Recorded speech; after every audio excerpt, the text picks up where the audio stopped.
Hello, welcome to God's politics. മുഖ്യമന്ത്രി വി.ഡി. സതീശനെതിരെ മഹിളാ കോൺഗ്രസ് രംഗത്തെത്തിയിരിക്കുകയാണ്. സെൻസേഷണൽ ന്യൂസ് ആണ്. മുഖ്യമന്ത്രി വി.ഡി. സതീശനെതിരെ മഹിളാ കോൺഗ്രസ് സംസ്ഥാന കമ്മിറ്റി യോഗത്തിൽ മുഖ്യമന്ത്രി വി.ഡി. സതീശനെതിരെ പ്രമേയം അവതരിപ്പിച്ചിരിക്കുകയാണ്. എന്ന് വെച്ചാൽ മുഖ്യമന്ത്രി അഹങ്കാരം ഉപേക്ഷിക്കണമെന്നും പാർട്ടിക്ക് വിധേയനാകണം എന്നുമാണ് പ്രമേയത്തിൽ പ്രധാനമായിട്ടുള്ള പ്രമേയത്തിന്റെ ഉള്ളടക്കം എന്ന് പറയുന്നത്. അതുപോലെ തന്നെ പാർട്ടി പ്രവർത്തകരോടുള്ള മുഖ്യമന്ത്രിയുടെ മനോഭാവം മാറ്റണമെന്നും മഹിളാ കോൺഗ്രസിന്റെ ആവശ്യം എന്ന് വെച്ചാൽ മഹിളാ കോൺഗ്രസ് നേതൃത്വത്തെ മുഖ്യമന്ത്രി അപമാനിച്ചതായാണ് പരാതി എന്ന് പറയുന്നത്.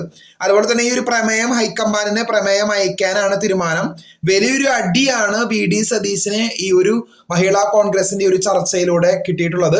അതുപോലെ തന്നെ മഹിളാ കോൺഗ്രസിന്റെ ഒരു നേതാവിനെ അപമാനിച്ചെന്നും അല്ലെങ്കിൽ ഒരു ആവശ്യം ഉന്നയിക്കാനായിട്ട് പോയപ്പോൾ അപമാനിച്ചെന്നും നിരവധിയായിട്ടുള്ള പരാതികൾ മുഖ്യമന്ത്രി വി.ഡി. സതീശനെതിരെ വന്നിട്ടുണ്ടായിരുന്നു. അപ്പൊ ആ ഒരു വെളിച്ചത്തിലാണ് ഇങ്ങനെ ഒരു കമ്മിറ്റി കൂടുകയും മുഖ്യമന്ത്രി വി.ഡി. സതീശനെതിരെ ഇങ്ങനെ ഒരു പ്രമേയം പാസ്സാക്കുകയും അതുപോലെ തന്നെ അതിൽ പ്രധാനമായിട്ടും ഉള്ളടക്കം എന്ന് പറയുന്നത് മുഖ്യമന്ത്രി വി.ഡി. സതീശൻ എന്താ പറയുക അഹങ്കാരം വെടിയണം, പാർട്ടിക്ക് വിധേയനാകണമെന്ന് ഒരു 2 അജണ്ട രൂപീകരിക്കുകയും ചെയ്തത്. അപ്പോൾ കൂടുതൽ കാത്തിരിക്കാം. ചാനൽ ഇഷ്ടപ്പെട്ടെങ്കിൽ ഷെയർ ചെയ്ത് സബ്സ്ക്രൈബ് ചെയ്യുക. താങ്ക്